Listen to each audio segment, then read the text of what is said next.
Hello everyone, good evening সবাইকে। তো তখন বাজে ঘড়ির কাঁটায় 5:30 আর আমরা দুজনে এদিকে একটু রেডি হয়ে নিয়েছিলাম।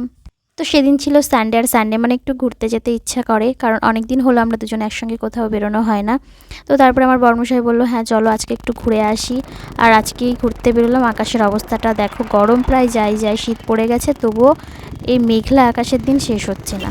তো যাই হোক, সেদিনের মেঘলা আকাশটা বেশ ভালোই লাগছিল, কারণ হালকা হালকা গরমের মধ্যে বেশ ঠান্ডা ঠান্ডা ওয়েদার, খুব মজারই লাগছিল ওয়েদারটা। তো তারপরে আমার বরমশাইকে বললাম, চলো একটু শপিং মল থেকে ঘুরেই আসি যখন এসছি। তো আমার বরমশাই বললো, হ্যাঁ চলো যাওয়াই যায়। তারপরে এদিকে আমার বরমশাই একটা আমাকে সোয়েটার পছন্দ করে দিল, আর তার নিজের জন্য একটা কিছু নিল। এদিকে আমি যখনই ড্রেস নিই, আমার বরের পছন্দ মতন ড্রেস নিই, আর আমার বরমশাই নাকি বলে আমি তার পছন্দ মতো কোনো ড্রেসই কিনি না। তো যাই হোক, তারপরে কিছু গ্রসারি নিলাম, আর আমার বর এই ঝাঁটাটা আমার হাতে ধরিয়ে দিয়ে বলল, তুমি চুপ করে দাঁড়িয়ে থাকো, যা নেওয়ার আমি নিচ্ছি। তো যাই হোক, আমাদের বাজার করা কমপ্লিট, এবার বাড়ি ফেলার পালা। তোমাদের ভিডিওটা কেমন লাগলো অবশ্যই জানিও, ভালো লাগলে একটা কমেন্ট করে দিও, একটা লাইক করে দিও। চলো টাটা, বাই।